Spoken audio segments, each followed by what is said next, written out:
ከተማ ውስጥ ውጊያ ምን ያደርጋል? ሲጀመር ነው ገጠርም አያስፈልግም። በውጊያ የምናሳካው ነገር የለም። በውጊያ የምናመጣው ለውጥ የለም። በውጊያ ሄዳችሁ መደራደራችሁ ማይቀርም ፎርዛት ማተር ግን በቃ ነሰሰሪ ነው። በውጊያ ካልሆነ ይሄን ችግራችንን አንፈታም ካላችሁ ጫካችሁ ምን አላችሁ? በቃ ጫካችሁ ውስጥ ተዋጉ። ከዛ ስታሸንፉ ኑ ከተማ ግቡ፣ ጦርነት ሲያልቅ ግቡ። በዛሬው ዕለት አበይት ከሚባሉ ወሳኝ ነጥቦች መካከል ፋኖ በጎንደር ቀጠናዎች 3 ተጨማሪ ከተሞችን ተቆጣጥሮ ሲውል ያገዛዙ ባለስልጣናት ደግሞ ሚስትና ልጆቻቸውን ጥለው ኮብልለዋል። የደቡብ ጎንደር ዞን ካሉት 18 ወረዳዎች ከተማ አስተዳደሮች ውስጥ 3ቱ ብቻ በብልጽግና እጅ ይገኛሉ። ቀሪዎቹ በፋኖ ቁጥጥር ስር ገብተዋል። እደግመዋለሁ። በደቡብ ጎንደር ዞን ካሉት 18 ወረዳዎችና ከተማ አስተዳደሮች ውስጥ 3ቱ ብቻ በብልጽግና እጅ ይገኛሉ። ቀሪዎቹ በፋኖ ቁጥጥር ስር ገብተዋል። የፋኖ ኃይሎች በከፍተኛ የድል ግስጋሴ ላይ ይገኛሉ። በቀጠናው በዛሬው ዕለት የካቲት 3 ቀን በኋላ አውደ ውጊያ በጎንደር ቀጠናዎች 3 ወሳኝ ከተሞች በፋኖ እጅ ስር መግባታቸውን አረጋግጠናል። በተጨማሪም ግዙፍ ወታደራዊ ማሰልጠኛ ካምፕ ሆኖ የቆየው በአገዛዙ እጅ ማለት ነው በፋኖ ኃይሎች ሙሉ በሙሉ ቁጥጥር ስር ሆኗል። ከወረታ ደብረ ታቦር መስመር በሚወስደው ዋና መንገድ መሃል ላይ የምትገኘው የውጊያ አንገት ቦታ ነች ተብሎ የሚታመነው ዓለም በር ከተማ በፋኖ ኃይሎች ቁጥጥር ስር የገባችው ከንጋት ጀምሮ እስከ እኩለ ቀን 6 ሰዓት ድረስ በተካሄደ ውጊያ እንደሆነ አፋብህን በላይ ዘለቀ እዝ ገልጿል። ኦኬ፣ ይህን መረጃ ሰማችሁ። ከ3 ወረዳዎች በስተቀር ብልጽግና ሁሉንም ለቆ ወጥቷል። ተቆጣጥረ እንደዚህ እንደዚህ ያለ አካል ማርኬ እጅ አሰጥቼ አሸንፌን የገባውት ያለ አካል እርምጃ እንደሚወሰድበት ይታወቃል። ሰላም ጤና ይስጥልን ውድ ቤተሰቦቻችን እንዴት አላችሁ? ይህ ዘኢትዮጵያ የዩቲዩብ ቻናላችን ነው። አምሃ ደገፋ ነኝ።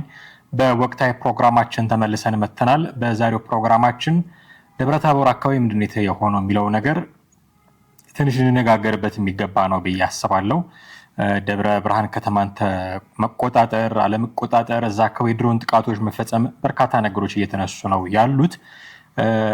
ከነዚህ ነገሮች ትንሽ ሻገር ብለን ከተማ ውስጥ የሚደረግ ውጊያ ምን ያህል አስፈላጊ እንዳልሆነ ለማሳሰብ የሚሆን ፕሮግራም መስራት ያስፈልጋል ብዬ አስባለሁ እዚህ ጊዜ እና እሱን ለማድረግ እንሞክራለን። ምንድነው ሪሊ ደብረታቦር ከተማ ውስጥ ራሱ አፕን ያደረገው የሚሉትን ጉዳዮች ማንሳትም አስፈላጊ ነው የሚሆነው። ከተማ ውስጥ ሆኖ ውጊያ ማድረግ አድቫንቴጁ ለማን ነው የሚለውን ማን ነው መከሰስ ያለ ከሌ ከሰስ ምናምን የሚሉ ፈረጃዎች ውስጥ ላንገባ እንችላለን እንደ ሚዲያ። ከሌ እንደዚህ አርጓን እሱ ሳይሆን ዓለም አቀፍ ህጎችስ ምንድነው የሚሉት፣ አሁን ያሉት ነባራዊ ሁኔታዎችስ የሚጠቁሙን ምንድናቸው የሚሉትን ጉዳዮች ለማነሳት እንሞክራለን። ከፋኖም በኩል ከክልሉ የጸጥታ ኃይልም በኩል ከመከላከያ ሰራዊትም በኩል ሊወሰዱ የሚገባቸው ጥንቃቄዎችም ደግሞ አሉ። እነሱንም በተወሰነ መንገድ ለመጠቆም እንሞክራለን። ዓለም አቀፍ ህጎች ምንድነው የሚሉት የሚሉትንም ትንሽ ሪፈር ለማድረግ እንሞክራለን። ስለዚህ የዛሬ ትኩረታችን ደብረታቦር እና እዛ የተደረገው ነገር ይሆናል ማለት ነው። ይህንን ፕሮግራም እስከ ፍጻሜው ድረስ ከኛ ጋር በመቆየት ተከታተሉን ዘንድ የአክብሮት ግብዣችን ነው። እንደ ሁል ጊዜው አብራችሁን ስትቆዩ ቻናላችንን ሰብስክራይብ ማድረግ፣ የደውል ምልክቱን መጫን እንዲሁም ደግሞ ቪዲዮቻችንን ሼርና ላይክ ማድረጎን እንዳይዘነጉ ልናስታውሱ እንወዳለን። ስለሚያደርጉት ትብብር ሁሉ ግን አስቀድመን ምስጋናችንን ለማቅረብ እንወዳለን። እንግዲህ ዛሬ የደብረታቦርንና እዛ አካባቢ ያለውን ውጊያ መነሻ አድርገን አንዳንድ ጉዳዮችን ለማንሳት እንሞክራለን። እስከ ፕሮግራማችን ፍጻሜ ድረስ አብራችሁን ቆዩ።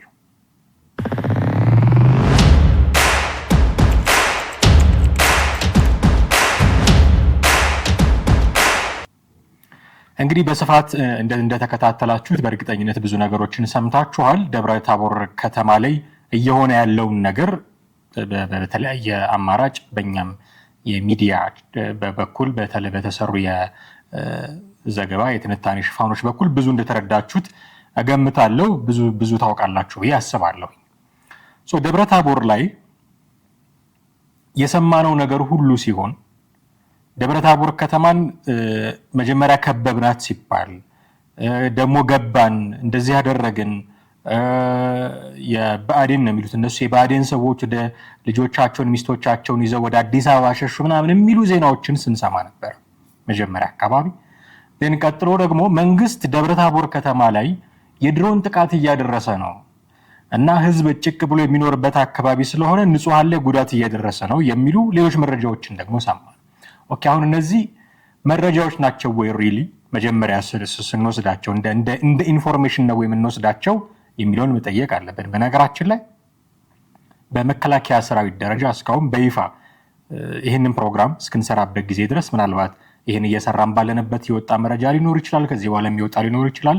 ግን ይህንን ፕሮግራም እየሰራን ባለንበት ጊዜ ድረስ ደብረታቦር ከተማ ሀፕን ያደረገውን ነገር በመከላከያ ሰራዊት ደረጃ በግልጽ ኦፊሻሊ የተነገረ ነገር አልሰማንም። ስለዚህ የአንድ ወገን መረጃ ነው ያለን ማለት ነው። ገባን ሲሉም የአንድ ወገን መረጃ ነው። ተደበደብን ሞኬት ከተማ በድሮን ተደበደበችም ሲባል የአንድ ወገን መረጃ ነው ያለን። ይሄንን እንደ ኢንፎርሜሽን ነው የምንወስደው።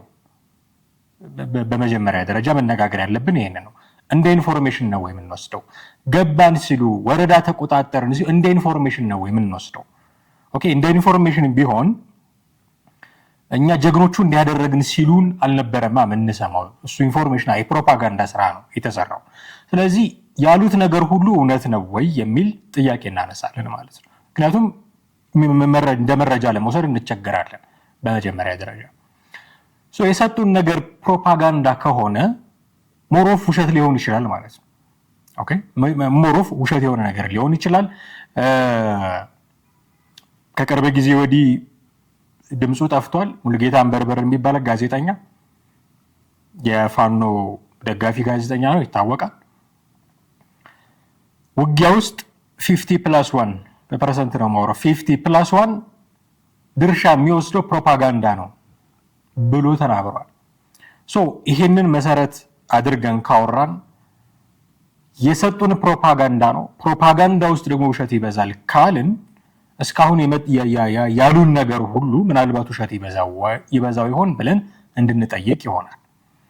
እንደ መረጃ ግን ቦታው ላይ ከነገሩን ፕሮፓጋንዳ ውስጥ ቦታው ላይ ምን ሀፕን እንዳደረገ ግን ማወቅ እንችላለን። በቃ ደብረታቦር ውጊያ አለ፣ ግልጽ ነው ይሄ። ደብረታቦር ውጊያ አለ። ማን ያሸነፈው ማን የተሸነፈው ምንድነው የተደረገው ነገር የሚለው ሊያከራክረን ይችላል። ደብረታቦር ግን ውጊያ አለ፣ ከተማዋ ውስጥ ውጊያ አለ ደብረታቦር ከተማ ውስጥ። ስለዚህ ይሄንን እንደ መረጃ እንወስዳለን ማለት ነው ከሚነግሩን ፕሮፓጋንዳ ውስጥ። አሁን ምናልባት መንግስት መጥቶ የክልሉ መንግስት ሊሆን ይችላል፣ የፌዴራሉ መንግስት ሊሆን ይችላል፣ መከላከያ ሰራዊት ራሱን ችሎ ሊሆን ይችላል። እንዲህ ሊያደርጉ የነበሩ አካላትን ቀጥቅጠን ማርከን እንደዚህ ያደረግን የሚሉ መግለጫዎች ሊኖሩ ይችላሉ። ኤክስፔክት አደርጋለሁ እንደዛ ሊሆን ይችላል። ከሱም የምትወስዱት ፕሮፓጋንዳውን አይደል። ባለው ልክ ማርኮ ላይሆን ይችላል፣ ባለው ልክ ገድሎ ላይሆን ይችላል፣ ባለው ፍጥነት ከተማ አስለቅቆ ላይሆን ይችላል።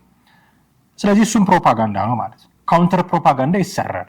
ይሄ የሚዲያ ዋርፌር ያለ ነገር ነው። ከረንትሊ ሚዲያ ላይ ካላስጮህ አንድ ነገርን ህዝብ ሊገዛ አይችልም። በቃ አሁን ያለው ነባራዊ ሁኔታ ነው። ምንም ማድረግ አይቻልም። ከሜንስትሪም ሚዲያ እንደውም በበለጠ ሶሻል ሚዲያ በጣም ኢምፓክትፉል እየሆነ ስለሆነ ሶሻል ሚዲያ ላይ ማይሰበር ዜና የለም፣ ማይገደል ኮሎኔል የለም፣ ማይገደል ጀነራል የለም፣ ማይማረክ ታጣቂ የለም። ሶሻል ሚዲያ ላይ ነው ብዙ ነገር የሚያልቀው። ስለዚህ ብዙ ፕሮፓጋንዳዎች ይነዛሉ ማለት ነው። ስለዚህ ከነዛኞቹ ደብረታቦር ከተማ ውስጥ ውጊያ አለ የሚል መረጃ ፈልቅቀን እንዳወጣ ነው ከመንግስት ወገንም እንዲህ አይነት የመልስ ምት ተሰጥተናል የሚሉ ፕሮፓጋንዳ የተጫናቸው መረጃዎች ሲመጡ ከሱ ውስጥ ደብረታቦር ከተማ ውስጥ ውጊያ አለ የሚለውን ነው የምትወስደው። ስለዚህ አሁን ጥርት ያለው መረጃ ምንድን ነው? ደብረታቦር ከተማ ውስጥ ውጊያ አለ። ማን ነው የሚዋጋው? መንግስትና ፋኖ። ኦኬ መንግስት የትኛው ነው? የክልሉ መንግስት ነው? ፌዴራል መንግስት? ልንከራከር እንችላለን። ግን መንግስትና ፋኖ ውጊያ እያደረጉ ነው ደብረታቦር ከተማ ውስጥ። ኦኬ አሸነፍን፣ ካድሬውን ማረክን፣ እጅ አሰጥን፣ የሸሸውም ሸሸ እያሉ መረጃ የሰሩ ነበር። ከዛ በኋላ በድሮን ተመታን፣ ይሄ ደግሞ ልክ አይደለም ማለት ጀመሩ። አሁን ከዛኛው ወገን የመጣው እጃችን ላይ ያለው ፕሮፓጋንዳ ይሄ ነው። ከመንግስት በኩል እስካሁን የተሰጠ የመልስ ምት አትሊስት እስካሁን ቅድም እንዳልኳችሁ ስለሌለ፣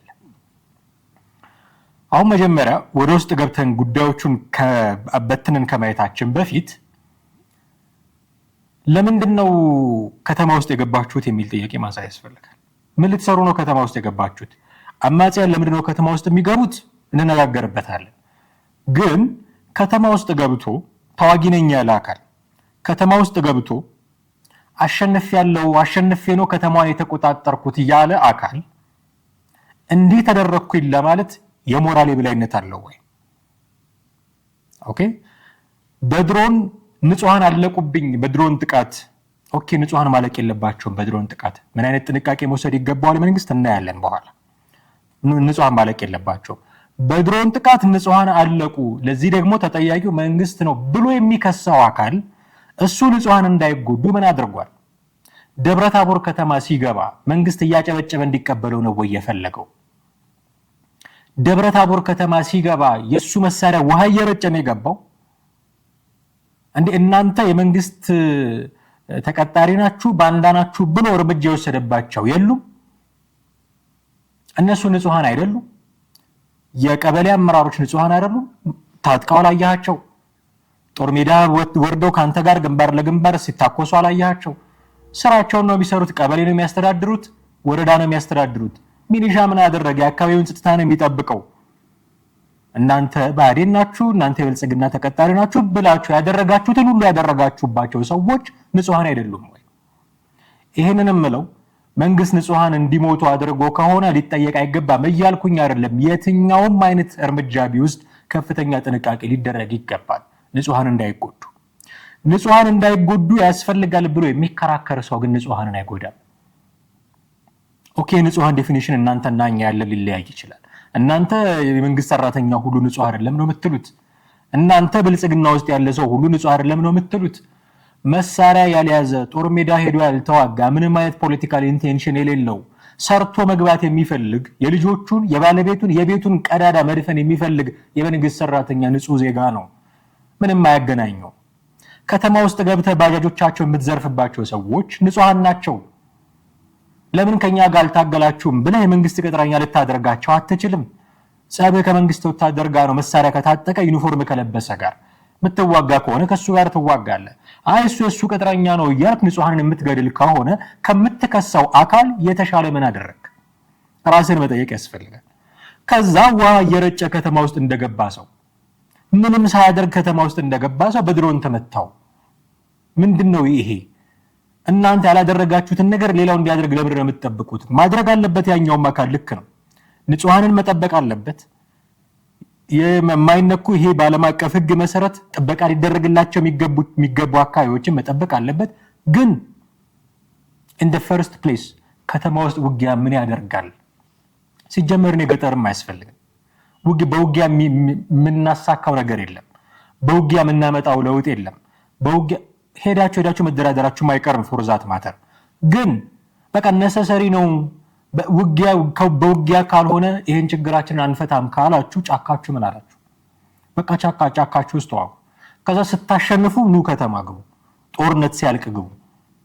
እንዴ ተኩስ እየተኮስክ እየፎከርክ የንግድ ባንክ ቅርንጫፎች ፊት ለፊት ፎቶ እየተነሳ ከተማ ገብተህ ስታበቃ እንዴት ይተኮስብኛል እንዴት ትላለህ? ለህዝቡ የምታስብ ከሆነ ከተማ መግባት አልነበረብህም። በቃ ይሄ የፎቶ ፖለቲካ ያመጣብን ጣጣ ነው። ይሄው ገብቼ እንደዚህ ሆኜ ሲጀመር የመጀመሪያ አይደለችም ደብረታቦር። ገና ይሄ ውጊያ የተነሳ ሰሞን ምንድነው ባህር ዳርንም ጎንደርንም እንዲያደርገናል የሚሉ መረጃዎች ሰምተን ነበር። አሁን በቅርብ ወሎ ውስጥ ወልዲያ አካባቢ እንዲህ አይነት ታሪኮች ሰምተን ነበር። ይመጣሉ 3-4 ቀን ይጮሃል። በቃ ተመሳሳይ ነገር ነው። የሚያምናችሁም የሚገኝ አይመስለኝም። እውነቱን ለመናገር ገብታችኋል ግን ትወጣላችሁ ነው የሚሏችሁ። እሱን ነው የምናየው የምንሰማውም ያለው። ኦኬ ስትገቡስ እንዴት ነው የገባችሁት? መከላከያ ቦታውን ለቆ ስለወጣ ተዋግቶ እንዳሸነፈ ሰው መፎከር ያን ያክልም ልክ ላይሆን ይችላል። መከላከያ መጥቶ አይውጋን ልትሉ አትችሉ። ህገ መንግስት የሚፈቅድለት አሁን ብዙ ጊዜ መከላከያ ድንበር ሄዶ ነው ማስከበር ያለበት የሚል ክርክር ከተዋጊዎቹ ወገን እንሰማለን። የፌደራል መንግስቱን የክልሉ መንግስቱ አቅቶኛል ናና አስከብርልኝ ብሎት ነው የገባው። ሰተት ብሎ ገብቶ የሚያስከብረው ህግ የሚያስከብረው። አሁን ይሄ ሁሉ የምናወራው መሆን ያልነበረበት መደረግ ያልነበረበት ነገር ስለተደረገ ነው። አላስፈላጊ ጦርነት ውስጥ ስለገባ ነው። አላስፈላጊም ቢሆን ጦርነቱ ግን እንደው የግድ እሱ ያስፈልገናል ብሎ ሙጥኝ የሚል ካለ ከተማ ምን ትሰራላችሁ? ተውት ከተማውን። ህዝብ በብዛት ተሰብስቦ የሚኖርበት አካባቢ ውስጥ ምን ተሰራላችሁ? ለምን እንደምትገቡ እናውቃለን፣ እናነሳለን። መንግስት ምን አይነት እርምጃዎች መውሰድ አለበት፣ ምን አይነት ጥንቃቄዎች ማድረግ አለበት፣ ዓለም አቀፍ ህጎች ምን ይላሉ ሚሉትን እናነሳለን። ግን ምን ተሰራላችሁ ከተማ ውስጥ? እናንተ ከተማ ውስጥ በመግባታችሁ ምክንያት የዛ ከተማ ነዋሪ ተጠቀመ፣ ተጎዳ ነው የምትገቡት? ይሄን ጥያቄ መመለስ ያስፈልጋል። ምንድነው አፍተሮል ማሳካት የፈለጋችሁት ነገር? በዛ ከተማ ህዝብ ኤክስፔንስ ማሳካት የፈለጋችሁት ነገር ምንድነው? ሲጀመር ዳር ላትደርሱ ነገር ይሄ ሁሉ ዋጋ ለምንድን ነው የሚከፈለው? አይተናላ፣ ፓስት ኤክስፒሪየንሳችሁን አይተናል። ባህር ዳር ገባን ብላችሁ ስትወጡ፣ ጎንደር ገባን ብላችሁ ስትወጡ፣ ወልዲያ ገባን ብላችሁ ስትወጡ፣ ጋሸናን ያዝን ብላችሁ ስትወጡ ያልያዛችሁት ቦታ እኮ የለም፣ ደግሞ ያለቀቃችሁትም የለም። እንዳያያዛችሁ እንደሰበር ዜናችሁ ቢሆን እኮ ዛሬ ከ4 ኪሎ መግለጫ የምትሰጡት እናንተ ነበራችሁ። ግን ያው ጠብ ያለ ነገር የለም እስካሁን። ስለዚህ ፓስት ኤክስፒሪየንሳችሁን ስናየው የሆነ ከተማ ገብቶ ህዝብ አስፈጅቶ መውጣት ሆኗል ታክቲካችሁ። ከዚህ የምታገኙት ጥቅም ምንድነው? በህዝብ ኤክስፔንስ ልታሳኩት የምትችሉት ፖለቲካል ግብ ምንድነው? ይህንን መጀመሪያ አይደንቲፋይ ማድረግ ያስፈልጋል። ሪሊ የሚጠቅመው ነው ወይ? የከተማውን ህዝብ የክልሉንስ ህዝብ የሚጠቅምን ነው ወይ? የሚጠቅም ከሆነ ኦኬ ላንተ ብለን ነው ያው እንደዚህ ጠቀመ ምናምን የሚል የሆነ ጀስቲፊኬሽን ልታመጡ ትችሉ ይሆናል። ግን ምናየው ነገር እሱ አይደል። ስለዚህ ከተማ መግባቱ በመጀመሪያ ደረጃ ለምንድን ነው ያስፈልገው የሚለው በጣም ሊታሰብበት የሚገባ ጉዳይ ነው። ለቅሶ አሁን ቆይ ይህንን መረጃ ስሙ፣ መጀመሪያ ተከታተሉ። በዛሬው ዕለት አበይት ከሚባሉ ወሳኝ ነጥቦች መካከል ፋኖ በጎንደር ቀጠናዎች 3 ተጨማሪ ከተሞችን ተቆጣጥሮ ሲውል ያገዛዙ ባለስልጣናት ደግሞ ሚስትና ልጆቻቸውን ጥለው ኮብልለዋል። የደቡብ ጎንደር ዞን ካሉት 18 ወረዳዎች ከተማ አስተዳደሮች ውስጥ 3ቱ ብቻ በብልጽግና እጅ ይገኛሉ። ቀሪዎቹ በፋኖ ቁጥጥር ስር ገብተዋል። እደግመዋለሁ። በደቡብ ጎንደር ዞን ካሉት 18 ወረዳዎችና ከተማ አስተዳደሮች ውስጥ 3ቱ ብቻ በብልጽግና እጅ ይገኛሉ። ቀሪዎቹ በፋኖ ቁጥጥር ስር ገብተዋል። የፋኖ ኃይሎች በከፍተኛ የድል ግስጋሴ ላይ ይገኛሉ። በቀጠናው በዛሬው ዕለት የካቲት 3 ቀን በኋላ አውደ ውጊያ በጎንደር ቀጠናዎች 3 ወሳኝ ከተሞች በፋኖ እጅ ስር መግባታቸውን አረጋግጠናል። በተጨማሪም ግዙፍ ወታደራዊ ማሰልጠኛ ካምፕ ሆኖ የቆየው በአገዛዙ እጅ ማለት ነው በፋኖ ኃይሎች ሙሉ በሙሉ ቁጥጥር ስር ሆኗል። ከወረታ ደብረ ታቦር መስመር በሚወስደው ዋና መንገድ መሃል ላይ የምትገኘው የውጊያ አንገት ቦታ ነች ተብሎ የሚታመነው ዓለም በር ከተማ በፋኖ ኃይሎች ቁጥጥር ስር የገባችው ከንጋት ጀምሮ እስከ እኩለ ቀን 6 ሰዓት ድረስ በተካሄደ ውጊያ እንደሆነ አፋብህን በላይ ዘለቀ እዝ ገልጿል። በተመሳሳይ በዚህ ቀጠና በተለምዶ ቻይና ካምፕ ተብሎ የሚጠራው የቀድሞ ልዩ ኃይል የአሁኑ የአድማ ብተና ማሰልጠኛ ወታደራዊ ካምፕ በፋኖ ኃይሎች ሙሉ በሙሉ የተያዘ ሲሆን ይህን ተከትሎም ከደብረ ታቦር ባህር ዳር፣ ከደብረ ታቦር ወደ መሃል ጎንደር የሚወስደው ዋና አውራ ጎዳና መንገዶች ሙሉ በሙሉ ዝግ ሆነዋል። ይሄ መረጃ በሚጠናከርበት ሰዓት ደብረ ታቦር ከተማ በፋኖ ኃይሎች ከበባ ውስጥ የገባች ሲሆን በዞኑ ከ3 ከተሞች ውጪ ሁሉም ከተሞችና የወረዳ ማዕከላት በፋኖ ኃይሎች እጅ እንደገቡ አረጋግጠን ነው ፕሮግራማችን ስንገባ የገባ ነው። ደብረ ታቦር፣ ወረታና አዲስ ዘመን ከተሞች በብልጽግና ጦር ስር የሚገኙ ሲሆን ሌሎች ከተሞችና ኪስ የሆኑ ወረዳዎች ግን ያገዛዙ የፖለቲካና የጸጥታ መዋቅር ተንዶ በፋኖ ኃይሎች እጅ ገብተዋል። በአብዛኛው ነፃ በወጡ ቀጠናዎች ላይ ጊዜያዊ ከህብረተሰቡ የተውጣጣ አስተዳዳሪ የመሰየም የጸጥታ ኃይል የማቋቋም እንቅስቃሴዎች ላይ ነው ያተኮሩት። በሌላ የግንባር መረጃ አማራ ፋኖ ብሔራዊ ንቅናቄ በላይ እዝ 4ኛ ደጃዝማች ኮር በማዕከላዊ ጎንደር ማዕከላዊ አርማጭሆ ስር የምትገኘው ማሰሮ ደንብ ከተማን የተቆጣጠረ ሲሆን ከአብርሃ ጅራ ወደ ጎንደር ከተማ የሚወስደው ዋናው መንገድ እንደተቆረጠ የአፋብህን በላይ እዝ ህዝብ ግንኙነት ኃላፊ አርበኛ ዮሐንስ ንጉሱ ገልጧል። ኦኬ፣ ይህን መረጃ ሰማችሁ። ከ3 ወረዳዎች በስተቀር ብልጽግና ሁሉንም ለቆ ወጥቷል፣ ተቆጣጠረ። እንደዚህ ያለ አካል ማርኬ እጅ አሰጥቼ አሸንፌን የገባሁት ያለ አካል እርምጃ እንደሚወሰድበት ይታወቃል። በቃ ይታወቃል። አጨብጭቦ አይደለም የገባው፣ አጨብጭቦ አይቀበሉትም። በሆታ በልልታ አይደለም የገባው። በሆታ በልልታ አይቀበሉትም። በዚህ ደረጃ ሞኞች ናቸው ብዬ አላስብም። የዘንባባ ምንጣፍ አንጥፈው ሊቀበሉት አይችሉም። የዘንባባ ዝንጣፊ አድርገው የአበባ ምንጣፍ አድርገው ሊቀበሉት አይችሉም። እንኳን ደህና መጣችሁ ብለው በራርደው እንዲቀበሏቸው ነው የጠበቃችሁት። ገብታችኋል። ውጊያ እያደረጋችሁ ነው የገባችሁት። ከገባችሁበት ቦታ የምትለቁት በውጊያ ነው። አይኛ ውጊያ አንፈልግም እንዲሁ እንወጣለን አትሉም፣ ይታወቃል። ስለዚህ በውጊያ ነው የገባችሁት፣ በውጊያ ነው የምትወጡት። በውጊያ ስትወጡ፣ በውጊያ ስትገቡ ላደረጋችሁት ነገር የተሰጠ ምላሽ ነው። በዚህ መሃል ንጹሃን ተጎድተዋል ወይ? ጥንቃቄ ይፈልጋል። በዚህ መሃል ተቋማት ተጎድተዋል ወይ? ጥንቃቄ ይፈልጋል። ልንነጋገርበት የሚገባው ትልቁ ነገር እሱ ነው። የመጀመሪያው ነገር ግን በሆታ አልገባችሁም፣ በሆታ አይቀበሏችሁም። በውጊያ ነው የገባችሁት፣ በውጊያ ነው የምትወጡት። ኦኬ፣ ይሄኛው ሊሰመርበት ይገባል። ከዛ ብዙ ጉዳቶች ይደርሳሉ። እንደሚታወቀው በከተማ ውስጥ በሚደረግ ውጊያ የተነሳ በጣም አያሌ በርካታ ጉዳቶች ይደርሳሉ። ይሄ ሳይታለም የተፈታ ነው። ዝም ብሎ አለፍ አለፍ ብሎ ለማንሳት ግን ግልጽ የሆኑ ነገሮች ቢሆኑም የመጀመሪያው በንጹሃን ዜጎች ላይ የሚደርስ እልቂት ነው። ከተማ ውስጥ የሚደረግ ውጊያ እናንተ ዘው ብላችሁ ከተማ በገባችሁበት ቅጽበት የከተማዋ ሕዝብ ፌስ የሚያደርገው ችግር በንጹሃን ላይ የሚደርስ እልቂት ነው። በከተማ ውስጥ ተዋጊዎች፣ ሰላማዊ ሰዎች ተቀላቅለው ነው የሚኖሩት። የከባድ መሳሪያዎች የአየር ጥቃት በሚሰነዘርበት ወቅት እከሌ ፋኖ ነው፣ እከሌ ሰላማዊ ሕዝብ ነው የሚሉ መለያዎችን ማግኘት ሊያስቸግር ይችላል። ስለዚህ በከተማ ውስጥ ውጊያ በጣም በርካታ ሰዎች ሊያልቁ ይችላሉ። የንጹሃን እልቂት ሊፈጠር ይችላል። የመሰረተ ልማት ውድመት ሌላኛው። መሰረተ ልማት አለ፣ ከተማ ሲባል መሰረተ ልማት አለ ማለት ነው። የመሰረተ ልማት ይወድማል። ህዝቡ በስንት ሮሮ በስንት ልመና ያሰራቸው፣ ምናልባት ገንዘብ አዋጥቶም ጭምር የሰራቸው ለዕለት ጉርሱ የሚጠቅሙት የሚረቡት ነገሮች ሁሉ አሉ ከተማ ውስጥ። የውሃ መሰረተ ልማት፣ የመብራት መሰረተ ልማት፣ የስልክ መሰረተ ልማት፣ በጣም በርካታ ነገሮች ይኖራሉ። የጤና ተቋማት፣ የእምነት ቦታዎች፣ በጣም በርካታ ነገሮች አሉ። እነዚህ ሁሉ ይወድማሉ ከተማ ውስጥ በሚደረግ ውጊያ። ሆስፒታሎች፣ ክሊኒኮች፣ የውሃና የመብራት መስመሮች፣ ትምህርት ቤቶች፣ እነዚህ ሁሉ።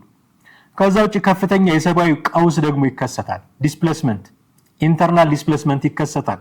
ምክንያቱም ሰዎች ህይወታቸውን ለማዳን ሲሉ ቀያቸውን ጥለው ይሰደዳሉ። በዚህ ምክንያት ለረሃብ፣ ለጥማት ይጋለጣሉ። ቤተሰብ የመበተን አደጋ ይደርስበታል። በመጠለያ ጣቢያዎች ውስጥ የሰው ልጅን ክብር በሚነኩ ሁኔታዎች ነው የሚያዙት። እሱን ተያይዞ ሌሎች የመደፈር በተለይ ሴቶች ላይ የመደፈር አደጋዎች ሊደርሱ ይችላሉ። ሞት አለ፣ ስቃይ አለ። ከተማ ውስጥ የሚደረግ ውጊያ ይሄን ሁሉ ያመጣል። ይሄ ሁሉ አልፎ ስነልቦናዊ ጉዳቱስ በተለይ ሴቶችና ህፃናት የሚገጥማቸው ስነልቦናዊ ጉዳት፣ የመደፈር አደጋ ሊኖር ይችላል። የቅርብ ቤተሰብ ሲሞት ማየት ሊኖር ይችላል። የኖሩበት ስንት ዘመን ያሳለፉበት ቤት ሲፈርስ ከማህበረሰቡ ጋር ስንት ዓመት ስንት ጊዜ ስንት ዘመን የኖሩበት ያ ሁሉ ቀየው ሲወድም ማየት በጣም የሚዘገንን ስነ ልቦናዊ ጫና ነው የሚያደርስባቸው። ህፃናት የዚህ ተጠቂ ነው የሚሆኑት። የማይሻር በዘመናት የማይሻር የስነ ልቦና ስብራት ነው የሚታውባቸው። ይሄ ሁሉ ከግምት ውስጥ ሊገባ ይገባል። ከተማ ውስጥ ጦርነት ሲደረግ የምጣኔ ሀብት ውድቀት ያስከትላል። ከተማ ማለት ብዙ ሰዎች ተሰብስበው የሚኖሩበት ኢኮኖሚ ተከማችቶ ያለበት ከገጠሩ ይልቅ እዛ ነው። ስለዚህ የሆነ ነገር ሀፕን ሲያደርግ ኢኮኖሚ ይጎዳል፣ ምጣኔ ሀብት ይጎዳል። ይሄ ይነገራችኋል ለእናንተ። ከተማ ውስጥ ገብቶ ውጊያ ማድረግ እንደማያስፈልግ እኮ ታውቃላችሁ። እንደነዚህ አይነት ጉዳቶች እንደሚደርሱም ታውቃላችሁ። ሊነገራችሁ የሚገባ አይደለም። ለምንድን ነው የምትገቡት? ምን ጠረጥረው ምክንያት አለ? እናነሳለን ግን እንዲህ አይነት ጉዳዮች ይኖራሉ። የከፋ ድህነት ሊመጣ ይችላል። በዚህ ምክንያት መልሶ ለማገገም መልሶ ለመቋቋም ብዙ ኪሳራ፣ ብዙ አመት፣ ሌላ እንደገና ልፋት።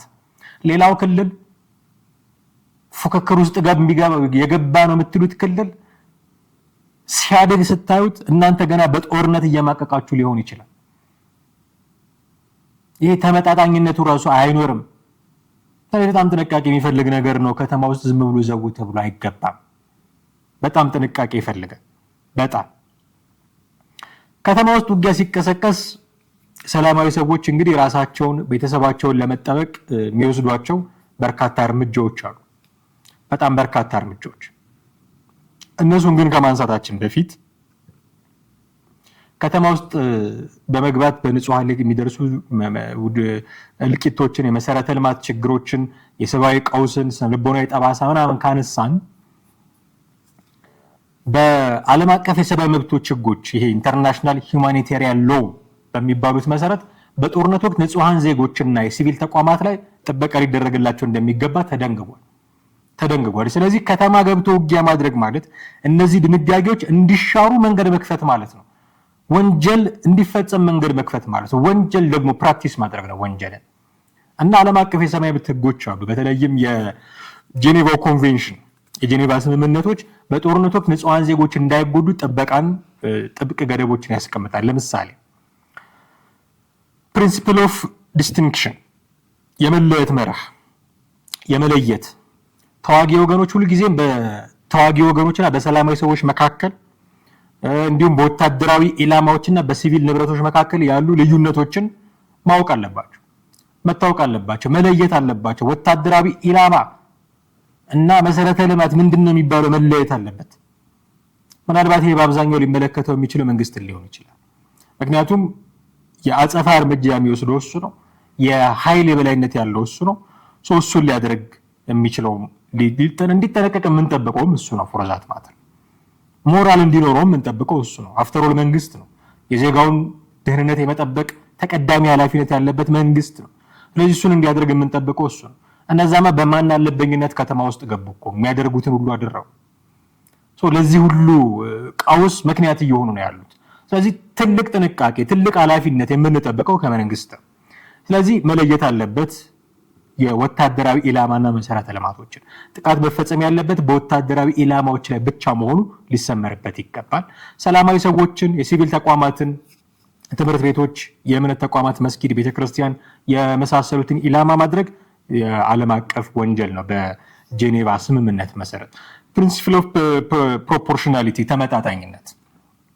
ምናልባት አንድ ወታደራዊ ጥቃት በሚሰነዘርበት ወቅት የሚገኘው ወታደራዊ ጥቅም በንጹሃን ላይ የሚያደርሰው ኪሳራ ሊሰላ ይገባል። አንድ ወታደር ለመግደል፣ አንድ ወታደር ለመማረክ፣ አንድ ታጣቂ፣ አንድ አማጺ ለመማረክ ተብሎ 100 ንጹሃን ሰዎች የሚያልቁበት ኦፕሬሽን ሊደረግ አይችልም። ይሄ የጦር ወንጀል ነው። ከዚህ አንጻር ጥንቃቄ ሊደረግ ያስፈልጋል። ሌላ አስፈላጊ ጥንቃቄዎች መደረግ አለባቸው። ምናልባት ይሄ ፕሪኮሽንስ ኢን አታክ የሚባሉት ቅድመ ጥንቃቄ፣ ምናልባት እንዲህ አይነት እርምጃ ልንወስድ ነው የሚል ከተማ ውስጥ ያሉ ሰዎችን አዌር ማድረግ፣ ኢንፎርሜሽኑ እንዲኖራቸው ማድረግ፣ የእነሱ የሚወጡበትን አክሰስ ሁማኒታሪያን ኮሪደር ማበጀት የመሳሰሉ ነገሮች እንዲወጡ ጊዜ እድል መስጠት የመሳሰሉትን ነገር ማድረግ ያስፈልጋል። እንግዲህ ጦርነት ውስጥ በህግ የተከለከሉ ደግሞ ድርጊቶች አሉ። እነዚህ ነገሮች ጥንቃቄ ማድረግ ካስፈለገ ደግሞ በህግ በፍጹም መደረግ የሌለባቸው የከተማ ውስጥ የሚደረግ ጦርነት በፍጹም መደረግ የሌለባቸው ነገሮች በአብዛኛው ይሄኛው ደግሞ ቅድም መንግስትን ይመለከታል ብለናል። ኃላፊነት መውሰድ አለበት። ኢላማዎችን መለየት አለበት። ከትምህርት ቤት፣ ከእምነት ተቋማት፣ ከሆስፒታሎች ንጹሃን ዜጎች ካሉበት ቦታ የተለየ ወታደራዊ ኢላማ ሊያበጅ ያስፈልጋል። ይህንን ሁሉ ኃላፊነት መውሰድ ያለበት መንግስት ነው። እነዛኞቹ እንደ አማጺ ነው ትሪት የምናደርጋቸው። መንግስትን ነው ኃላፊነት የምንጥልበት። የራሱን የሆነ ጥናታዊ አካሄድ አድርጎ በጣም ፕሪሳይዝ የሆነ እርምጃ ነው መውሰድ ያለበት። ባይኖር ጦርነት ጥሩ ነበር። ባይኖር ሀፕን ባይከሰት ጥሩ ነበር። አይ በቃ መፍታት የምንችለው ጉዳዮቻችን በጦርነት ብቻ ነው ካላችሁ ግን ንጹሃን ዜጎችን ጠብቁ። ይህንን እንዲጠብቁ ደግሞ ሞር ኃላፊነት የምንሰጠው ለመንግስት ነው። ኦኬ፣ መደረግ የሌለባቸው ነገሮች ደግሞ ተደርገው ሊገኙ ይችላሉ። ለምሳሌ ሂውማን ሺልድስ፣ ሰብአዊ ጋሻ፣ ንጹሃን ዜጎችን እንደ መከላከያ መጠቀም፣ ወታደራዊ መሳሪያዎችን በሰላማዊ ሰዎች መኖሪያ ቤት ውስጥ ማስቀመጥ፣ ይሄ የጦር ወንጀል ነው። በቃ የጦር ወንጀል ነው ይሄ። ወታደራዊ ግብንና ንጹሃንን የማይለዩ በዘፈቀደ የሚደረጉ ነገሮች ይሄ የጦር ወንጀል ስለሆነ ጥንቃቄ ሊደረግላቸው ይገባል። የጤና ተቋማት፣ ሆስፒታሎች፣ አምቡላንሶች፣ የሕክምና ባለሙያዎች በምንም ሁኔታ ጥቃት ሊሰነዘርባቸው አይገባም። ይህም ከግምት ውስጥ ሊገባ ያስፈልጋል። የሰብአዊ እርዳታ የሚሰጡ እንደ ቀይ መስቀል፣ ቀይ ጨረቃ ያሉ ሰዎች የሂውማኒታሪያን እርዳታ እንዲያደርጉም ደግሞ መፈቀድ አለበት ማለት ነው። ኦኬ፣ አማጽያን፣ ታጣቂዎች፣ ወታደሮች ከተማ ውስጥ ገብተው እንዲህ አይነት ነገር ሀፕን የሚያደርግ ከሆነ ኃላፊነት ያለበት መንግስት ከሆነ ራሳቸው ተዋጊዎችም ኃላፊነት መውሰድ ካለባቸው ንጹሃን ዜጎችን ከጥቃት ተቋማትን ከጥቃት መታደግ እንዳለባቸው ካነሳን ለምንድን ነው ግን አማጺያን ከተማ ውስጥ ገብተው ጦርነት የሚያደርጉት? አሁን ፋኖ ደብረታቦር ገባ ነው አይደል? ለመነሻችን ለምንድን ነው ደብረታቦር የገባው ፋኖ? ኦኬ አሁን ስፔሲፊክ ኬዝ አንስተን ነው የወቅታዊውን ጉዳይ አንስተን ነው እንጂ በተለያየ ጊዜ ከተማ ውስጥ ይገባል። ከተማ ገብቶ 2-3 ቀን ሊቆይ ይችላል። ለምን ነው ከተማ መግባት ያስፈልገው? ቅድም ያነሳናቸው ነገሮች አሉ። ከተማ ውስጥ መግባት በህዝቡ ኤክስፔንስ የሆነ ነገር ለማሳካት መሞከር ነው እያልን ነበር። በጣም ብዙ እልቂት ይፈጠራል፣ ህዝብ ይሞታል፣ ይሰደዳል፣ ይሰቃያል፣ ለረሃብ ለጥማት ይዳረጋል እያልን ነው። ከተማ መግባት እንዲህ አይነት ኤክስፔንስ አለው እያልን ነው። ከተማ ውስጥ መግባት የፈለጉት ታዲያ ለምንድን ነው? እንዲህ አይነት ጉዳት ካለው እንዲህ አይነት የህዝብ እልቂት የሚያመጣ ከሆነ መሰረተ ልማት እንዲወድም ምክንያት የሚሆን ከሆነ ከተማ መግባት ያስፈልገው ለምንድን ነው? አያውቁም ወይ ይሄንን? ኦኬ ባያውቁ ቢሆን አያውቁም ብለን እንደው ውጊያ ውስጥ ሲገቡ አያውቁም ብንል 2-3 ግን ከተማ ገብተው አይተውታል። እነሱ ገብተው ከወጡ በኋላ ምን ሀፕን እንዳደረገ ያውቃሉ፣ አላቸው ፓስት ኤክስፒሪየንስ። አሁን ዛሬ ደብረታቦር ከተማ ለምን ገቡ? ለምንድን ነው ይሄንን ደጋግሞ ማድረግ ያስፈልጋቸው? ምክንያቶች አሉ። የፋኖ ብቻ ላይሆን ይችላል ምክንያቱ፣ ዓለም አቀፍ የሆኑ ምክንያቶች ናቸው። እነዚህን ለመጠቀም ይሆን ብለን እንድንጠረጥር ያደርገናል። ምክንያቶቹን እስቲ 1-2 እያልን እናንሳ። የመጀመሪያው ምክንያት አሲሜትሪክ ዋርፌር፣ የኃይል ተመጣጣኝነትን ለመፍጠር። እንግዲህ አማጺያን ብዙ ጊዜ ከመንግስት ጦር ጋር ሲወዳደሩ ፋክት ነው የመንግስት ጦር የበለጠ ኃይለኛ የበለጠ የታጠቀ ነው። የድሮንም የአውሮፕላንም የበላይነት የሰማዩ የኛ ነው የሚል መፈክር አለ። ስለዚህ የአየር ኃይል የበላይነት አለው። በምድርም ደግሞ ኮንቬንሽናል ዋር ሲያደርጉ ብዙ አናይም። ፋኖች የጉሬላ ፋይተርስ ናቸው በአብዛኛው። ስለዚህ ሜዳ ላይ ወጥተው ቢዋጉ ያላቸው ትጥቅም ልዩነት ስላለ እምብዛም ሊቋቋሙት አይችሉም። ስለዚህ ይሄ አማጺያን ከመንግስት ጋር ሲነጻጸሩ ያላቸው የሰው ኃይልና የመሳሪያም ደግሞ የኃይል ልዩነት በሜዳ ላይ ቢዋጉ በቀላሉ በአውሮፕላን ወይም በድሮን ጥቃት ሊመቱ እንደሚችሉ ስለሚያውቁ በቀላሉ የኃይል የበላይነት ሊወሰድባቸው እንደሚችል ስለሚያውቁ ከተማ ውስጥ ገብተው ህንፃዎቹን፣ መሰረተ ልማቶቹን፣ ህዝቡን መሸሸጊያ ያደርጋሉ። ፓወር ባላንስ ለመስራት ይጥራሉ ማለት ነው። ኃይል ለማመጣጠን ይሞክራሉ። እነሱ በፊት ለፊት የሚዋጉበት መሳሪያ የላቸውም። ፊት ለፊት የሚዋጉበት በቂ የሰው ኃይል የላቸውም። ፊት ለፊት ሊዋጉ የሚችሉበት ቴክኖሎጂ የላቸውም። በእነዚህ ሁሉ መንግስት የበላይ ነው። ግልጽ የሆነ የኃይል የበላይነት አለው። ይሄንን ለማመጣጠን ከተማ ይገባሉ። አሲሜትሪክ ዋርፌር ማለት ይሄ ነው። ከተማ ይገባሉ። ስለዚህ በህንፃዎች ይከለላሉ፣ በመሰረተ ልማት ይከለላሉ፣ በእምነት ቦታዎች ይከለላሉ፣ በህዝቡ ይከለላሉ። በዚህ ምክንያት ፓወር ባላንስ ለመፍጠር ይገባሉ። የቴክኖሎጂ የበላይነትን ለማዳከም ከተማ ውስጥ ይገባሉ። ታንኮች፣ የታጠቁ ተሽከርካሪዎች በነፃነት መንቀሳቀስ አይችሉም። ከተማ ውስጥ እንደ ልብ መሆን አይችሉም። መንግስት ያለውን ጦር በአግባቡ በሚፈልገው ልክ እንዳይጠቀም ያስገድዱታል። በዚህም ምክንያት የፓወር ባላንስ ለመፍጠር ከተማ ውስጥ ይገባሉ። ሁለተኛ ከተማ ውስጥ የሚገቡት ህዝብን እንደ ሰብአዊ ጋሻ ለመጠቀም ነው። ቅድም ይሄ ወንጀል ነው ብለናል። ህዝብን እንደ ሰብአዊ ጋሻ መጠቀም ወንጀል ነው። ንጹሃንን እንደ ሰብአዊ ጋሻ መጠቀም ወንጀል ነው። ሂውማን ሺልድ በጣም ወንጀል ነው። በዓለም አቀፍ ህግ መሰረት ወንጀል ነው። ይህ አደገኛ አካሄድ ነው። የመንግስት ጦር ጥቃት እንዳይሰነዝር ለማድረግ ህዝብን እንደ መከለያ መጠቀም ማለት ነው። መንግስት ጥቃት ሰንዝሮ ደግሞ ንጹሃን ቢሞቱ ሰሞኑን እንደምንሰማው አይነት ድምጽ መንግስት ጥቃት ሰንዝሮ ንጹሃን ሲሞቱ ያንን አጋጣሚ በመጠቀም የመንግስትን መጥፎ ገጽታ ለማጉላት ደግሞ ይጠቀሙበታል። ህዝቡን እንዲህ ያደረገ፣ ህዝቡን በደለ፣ በድሮን ምክንያት ደብረታቦር እንዲሆነች፣ ንጹሃን ሞቱ የሚል መረጃ ለመስራትም ሆን ብለው ይገባሉ ከተማ ውስጥ አማጺያን። ስልታዊ መደበቂያ ለማድረግ ከተማይቱን አሁን ደብረታቦርን ስልታዊ መደበቂያ ለማድረግ ፋኖ ሊገባ ይችላል። በከተማ ውስጥ ካለው ህዝብ ጋር ለመቀላቀል ማለት ነው። ቅድም ስናነሳው ነበር። አንድ አይነት ሊሆኑ ይችላሉ። ወታደራዊ ልብስ አይለብሱም፣ እንደ ማንኛውም ሲቪል ልብስ ይለብሳሉ። ስለዚህ ለመለየት ያስቸግራል። ስለዚህ ስልታዊ መደበቂያ ሊያደርጉት ይችላሉ ማለት ነው። የጦር መሳሪያዎችን እንዲሁ በመኖሪያ ቤቶች፣ በትምህርት ቤቶች ለመደበቅም ይመቻቸዋል። አሁን አይጠረጠርም። ዓለም አቀፍ ህጎች አሉ። የእምነት ተቋማት፣ ትምህርት ቤቶች፣ የህክምና መስጫ ቦታዎች ከጦርነት ቀጠና ውጪ ናቸው መሆን አለባቸው የሚል ዓለም አቀፍ ህግ አለ። እሱን የሚያከብር ተቃራኒ ከሆነ ያላቸው እዛ ውስጥ መሳሪያዎቻቸውን በማስቀመጥ ከጥቃት ሊከላከሉ ስለሚችሉ እንዲህ አይነት ቦታዎች ደግሞ ያሉት በአብዛኛው ከተማ ስለሆኑ ከተማ ሊገቡ ይችላሉ ማለት ነው። ሌላው ለፕሮፓጋንዳ ለሚዲያ ትኩረት ነው። እንግዲህ ውጊያ በከተማ ውስጥ ሲሆን ዓለም አቀፍ ትኩረት ይስባል እንደምታውቁት።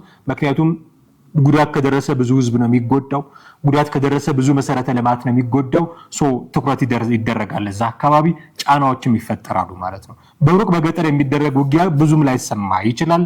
በከተማ ውስጥ የሚፈጠር ውጊያ ግን እንዲህ ያሉ ቶሎ የሰውን አይን የሚይዙ የዓለም አቀፍ ተቋማት ዲፕሎማቶችንም ጭምር ጆሮ የሚስቡ ሰበር ዜናዎች የሚፈጠሩበት አካባቢ ነው። ንጹሃን ሲንገላቱ ሲሰቃዩ ምናምን የሚያሳዩ ቪዲዮዎች ለመቅረጽም የሚመቻቸው እዛ አካባቢ ነው። ምክንያቱም መንግስት ላይ ለመፍጠር የሚፈልጉትን ጫና ስላለ ማለት ነው። ከዚህ ውጭ የአቅርቦት ምንጭም እንዲሆናቸው ከተማ ውስጥ ሊገቡ ይችላሉ።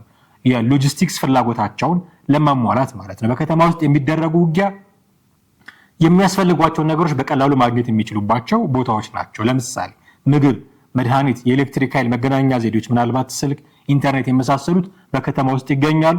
እነሱን አክሰስ ለማድረግ ሊገቡ ይችላሉ። እነዚህን ግብዓቶች ከህዝቡ ወይ በመቀማት ወይ እዛው እንዳለ በመጠቀምም ሊያገኙ ይችላሉ ማለት ነው። በአጭሩ አማጽያን ወደ ከተማ የሚገቡት እንግዲህ የወታደራዊ ብልጫ ያለውን የመንግስት ጦር አቅም ለማዳከም ነው። ፕራዮሪቲ የሚሰጡት ለዚህ ነው። ከዛ በንጹሃን ህይወት ቁማር ለመጫወትም ሊሆን ይችላል። ምክንያቱም በዚህ ምክንያት የፖለቲካ ትርፍ ለማትረፍ እና መንግስትን ጥላሸት ቀብቶ የራስን ፖለቲካዊ ትርፍ ለማትረፍ ይሄ ሊደረግ ይችላል። በዓለም አቀፍ ህግ መሰረት ግን ይሄ የጦር ወንጀል ነው። ይሄ ሊሰመርበት ይገባል። ኦኬ፣ አማጽያን ከተማ ውስጥ ከገቡ ለምሳሌ ፋኖ ደብረታቦር ሲገባ መንግስት ምንድን ነበር ሊያደርግ የሚገባው? ምን እንዳደረገ በዝርዝር አናውቅም፣ ግን ሊያደርግ የሚገባው ምንድን ነበረ? ምን ሲያደርግ መገኘት ነበረበት የሚሉ ጉዳዮችንም ደግሞ ማንሳት ያስፈልጋል። እንግዲህ ይህንን ውጊያ ለመከላከል መንግስት ወታደራዊ፣ ፖለቲካዊ እና ሰብአዊ እርምጃዎችን እንዲወስድ ነው የሚጠበቀው። ግን ማድረግ ያለበት ቅድም እንዳልኩት የትኛውም ኃላፊነት የምንሰጠው ለመንግስት ነው። መንግስት ነው ኃላፊነት የሚሰማው ብለን እናምናለን። ተመርጫለሁ ብሎ እስካለ ድረስ የተመረጠ መንግስት ከሁሉ አስቀድሞ ተቀዳሚ ስራው የህዝቡን የዜጋውን ደህንነት ማስጠበቅ ነው። ስለዚህ ኃላፊነት አለበት። ይህንን ኃላፊነት ሲወጣ ሊያደርጋቸው የሚገባቸው ደግሞ ጥንቃቄዎች አሉ። እንደነዛኞቹ በዘፈቀደ እንዲንቀሳቀስ አንጠብቅም። ስለዚህ ማድረግ ያለባት ጥንቃቄ ምንድን ነው? ኢንተለጀንስ ሊድ ኦፕሬሽንስ፣ ጥራት ያለው መረጃ ኦፕሬሽኑን እንዲወስድ ሊድ የሚያደርጉት ጥራት ያላቸው መረጃዎች መሆን አለባቸው። በከተማ ውስጥ በዘፈቀደ መተኮስ ከፍተኛ ጥፋት ያመጣል። መንግስት በቴክኖሎጂና በሰው ኃይል የተደገፈ መረጃ ፕሪሳይዝ የሆኑ መረጃዎችን መሰብሰብ አለበት። እርምጃ ከመውሰዱ በፊት ትክክለኛ ኢላማዎችን መለየት አለበት። አሁን መንግስት ትክክለኛ ኢላማ ለይቶ ይምታ የሚል አቅጣጫ እያስቀመጥኩኝ አይደል። ባይሆን ባይደረግ ደጋግሜ እያልኩት ነው። ይሄንን ነገር ጦርነት የሚባል ነገር ባይኖር ነበረ የሚሻለው፣ የሚበጀው እሱ ነበረ። ግን አንዴ ተደርጓል ገብተንበታል ካላችሁ፣ በጦርነት ካልሆነ መፍትሄ በምንም አናመጣም ካላችሁ ጥንቃቄ ግን ያስፈልጋል። ጥንቃቄው አንዱ ትክክለኛ ኢላማዎችን መለየት ጭምር ነው። ምናልባት ተዋጊዎች ያሉበትን ትክክለኛ ቦታ በመለየት ንጹሃን በማይጎዱበት መልኩ ኦፕሬሽኖችን እና የታለሙ ጥቃቶች ወይም ሰርጂካል ስትራይክስን መፈጸም የሚቻልባቸው መንገዶች አሉ። የሰርጎ ገብ ቁጥጥር ማድረግ ሊኖር ይችላል። ለምሳሌ እነዚህ ተዋጊዎች ከህዝቡ ጋር እንዳይቀላቀሉ የከተማውን መግቢያና መውጫ ላይ ከፍተኛ ቁጥጥር ማድረግ ሊኖር ይችላል። ስፔሻል ፎርስ ማዘጋጀት። አሁን ስፔሻል ፎርስ ልዩ ኃይል ይሄኛ ሀገር በተለመደው ልዩ ኃይል አይደለም። ልዩ ኃይል የልዩ ኃይል ጽንሰ ሐሳብ በቁጥር በጣም ትንሽ ነው። በጣም የተለየ ደግሞ ትጥቅ የሚታጠቅ ነው እና የሚሰራው ኦፕሬሽን የተለየ ኦፕሬሽን።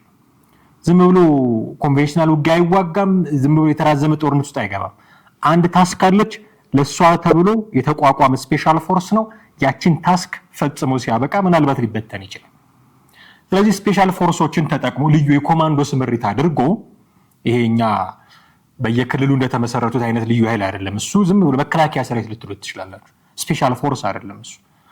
እንዲህ አይነት ልዩ የኮማንዶ ስምሪት የሚወስድ ስፔሻል ፎርስ ተጠቅሞ ከተማ ውስጥ ልዩ ስልጠና የወሰዱ ኮማንዶዎች ስለሆኑ ማነው ተዋጊው ማነው ንጹህ ዜጋ የሚለውን በመለየት ከዛ በጣም ፕሪሳይስ የሆኑ እርምጃዎችን በመውሰድ ጉዳዮችን ለማረጋጋት የሚጥሩ ስፔሻል ፎርስ መጠቀም። እነዚህ ኃይሎች በቅርብ ርቀት ፊት ለፊት በመጋፈጥ አማጽያኑን ከህዝቡ በመለየት እርምጃ መውሰድ የሚችሉ ናቸው። ስለዚህ በዚህ ምክንያት የከባድ መሳሪያዎችንና የአየር ጥቃቶችን አስፈላጊነት መቀነስ ይችላል።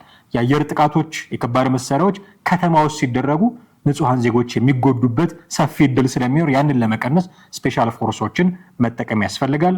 የስነ ልቦና የሚዲያ ስራ እዚህ ላይ መስራት በጣም አስፈላጊ ነው የሚሆነው። ኢንፎርሜሽን ዋርፌር በጣም አስፈላጊ ነው የሚሆነው። ምክንያቱም ህዝቡ ከተዋጊዎቹ ጋር ራሱን እንዲያቀብ እንዲለይ ግንዛቤ እንዲያገኝ ማድረግ ያስፈልጋል። መረጃ መስጠት ያስፈልጋል። ምናልባት እንዲያጋልጥ አማጽያንን እንዲያጋልጥ የመሳሰሉ መረጃዎችን እንዲሰጥ ያስፈልጋል። የአማጽያኑን ማንነትን ማሳየት የሚዲያ ስራ ነው ሊሆን የሚችለው። እንደዚህ ያሉ አካላት ናቸው። ስለዚህ ራሳችሁን ለዩ፣ አጋልጦና ስጡን የሚሉ ጉዳዮችንም ለማስተላለፍ ስለሚመች ሰብአዊ መተላለፊያዎችን መፍጠርም የመንግስት አንዱ ኃላፊነት ሊሆን ይገባል። ከተማ ውስጥ ያለ ጦርነት ሲሆን ህዝብ ዲስፕሌስመንት ሊፈጠር ይችላል። ስለዚህ ሂውማኒታሪያን ኮሪደር በጣም አስፈላጊ ነው የሚሆነው። ለተፈናቃዮች ደግሞ ምግብ፣ መጠለያ የመሳሰሉ ነገሮችን ማዘጋጀት ያስፈልጋል። ከዛም የፖለቲካና የድርድር አማራጮችንም ክፍት ማድረግ ያስፈልጋል። ሁሌ በውጊያ የሚያልቅ ነገር የለም። ለድርድር በርን ክፍት ማድረግ፣ ለውይይት በርን ክፍት ማድረግ ያስፈልጋል። የህዝቡንም ደግሞ ፍላጎት ማሸነፍ በጣም ጥሩ ነው የሚሆነው። ይህንን ማድረግ የሚቻለው የህዝቡ ፍላጎት ምንድን ነው የሚለውን አይደንቲፋይ አድርጎ ለሱ መልስ በመስጠት ነው። ያንን መልስ ሰጥተህ የህዝቡን ልቦና ካሸነፍ አማጽያኑ ህዝቡ ውስጥ ገብተው ተቀላቅለው የሚኖሩበትን እድላቸውን ታጠባለህ።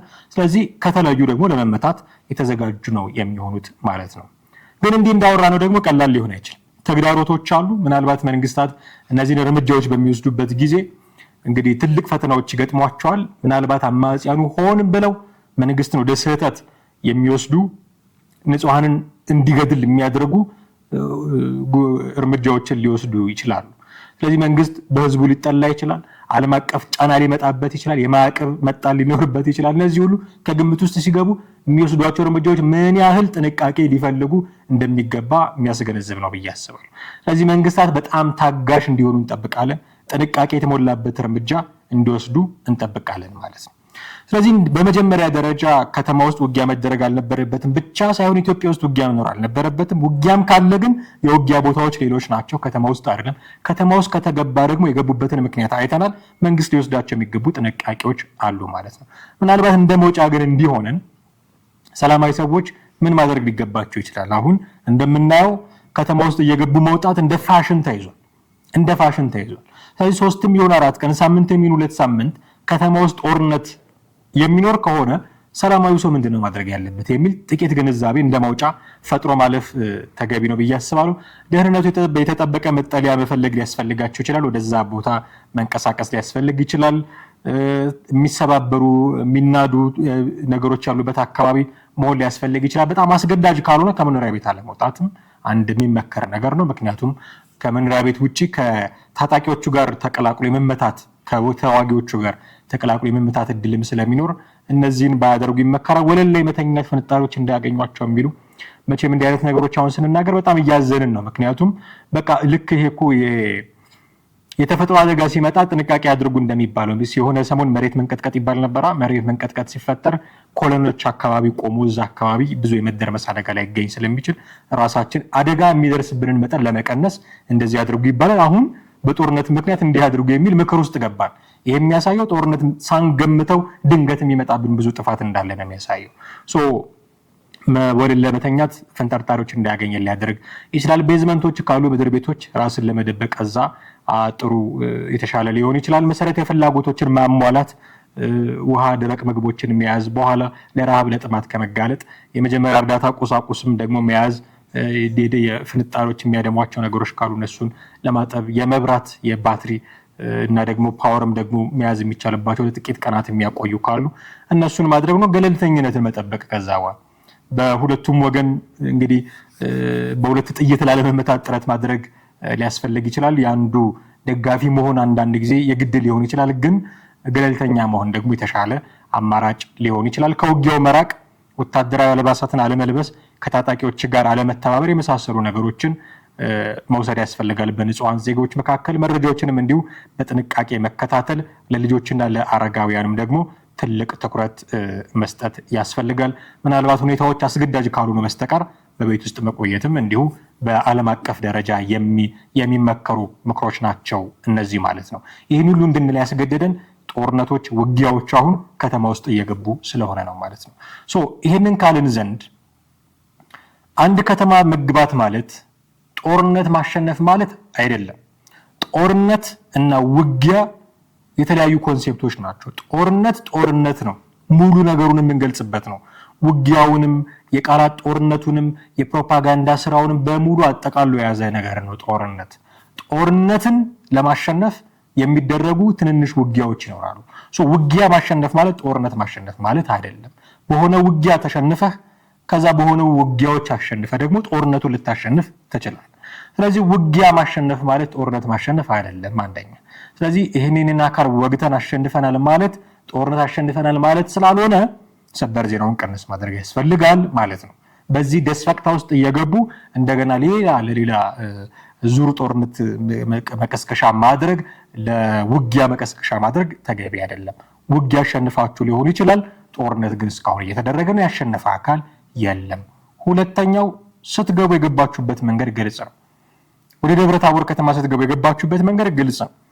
መከላከያ ለምን ለቆ ወጣ ያንን አካባቢ ምናቀው ነገር የለም። ወታደራዊ ሚስጥሮች ሊሆኑ ይችላሉ። ምናልባት እንደሚባለው ጦሩን ወደ ሰሜን አካባቢ ወደ ኤርትራ አካባቢ ያንቀሳቀሰ ነው ወይ ምናቀው ነገር የለም። እውነቱን ለመናገር አናውቅም። ብናውቅም ግን አንናገርም ወታደራዊ ሚስጥሮች ስለሆኑ። ስለዚህ በእንዲህ አይነት ምክንያት ግን መከላከያ እዛ አካባቢ ስለሌለ በአካባቢ ላይ ያለውን ብዛም የጦር አቅም የሌለውን ኃይል አሸነፋችሁ ገብታችሁ ሊሆን ይችላል። ስለዚህ አሸንፈን ገባን የሚለው አገላለጽ ራሱ የሚገልጸው ላይሆን ይችላል። እንደው ፊቱን ዞር አድርጎ መከላከያ ቢመጣ መግቢያ መውጫ ልታጡ ሁሉ ትችላላችሁ። ልክ እስከዛሬ ዝም ተብሎ መከላከያ ሲለቅ ከገባችሁ ክንዱን መቋቋም አቅቷቸዋል ማለት ነው። ስለዚህ እነዚህ ነገሮች ከግምት ውስጥ አስገብቶ ከዚህ ከፕሮፓጋንዳው ትንሽ ቀንስ ማድረግ፣ ለውይይት፣ ለድርድር፣ ለንግግር ደግሞ ልቦናንም በርንም መክፈት ያስፈልጋል ማለት ነው። ይሄንን ማድረግ ንጹሃን እንዳይሞቱ ያደርጋል። ይሄንን ማድረግ መሰረተ ልማት እንዳይወድም ያደርጋል። ይሄንን ማድረግ ተቋማት እንዳይወድሙ ያደርጋል እና ደግሞ ለሰላም ትልቅ እርምጃ መራመድም ጭምር ስለሆነ ከፕሮፓጋንዳውም አሸንፈን ገብተናል ከሚሉ ከውጊያ ቅስቀሳም ከፎቶ ፖለቲካም ቀዝቀዝ ብለን ለንግግር እድል ብንሰጥ፣ ከተማ ውስጥም ከሚደረጉ ውጊያዎች ራሳችንን ብናቀብ፣ ለክልሉም የህልውና ጥቃት ደርሶበታል ብላችሁ ላላችሁትም ህዝብ ይሄ ትልቅ እፎይታ ሊሆን ይችላል። ይሄን ከግምት ውስጥ ብታስገቡ የተሻለ ነው የሚል ሐሳብ እንዲሁ ለማሻገርም ደግሞ እንወዳለን። ውድ ቤተሰቦቻችን እዚህ ላይ ማብቃት ይኖርብናል የዛሬው ዝግጅታችንን። አማሃ ደገፋ ነበርኩኝ። ስትከታተሉት የቆያችሁት ዘኢትዮጵያ ቻናላችንን ነው። ይሄን መሰል ፕሮግራሞች ብዙዎች ጋር እንዲደርሱ ቻናላችንን ሰብስክራይብ በማድረግ የደወል ምልክቱን በመጫን ቪዲዮዎችንም ሼር እና ላይክ በማድረግ እንድትተባበሩን በአክብሮት እንጠይቃለን። ስለምታደርጉት ትብብር በሙሉ ግን አስቀድመን እጅግ አድርገን ልናመሰግናችሁ እንወዳለን። የዛሬውን አበቃን። በሌላ ጊዜ በሌላ ርዕሰ ጉዳይ እንዲሁ ደግሞ በሌሎች ወቅታዊ ጉዳዮች ወደ እናንተ የምንመለስ ነው የሚሆነው። እጅግ አድርገን እናመሰግናችኋለን። ጤና ይስጥልን።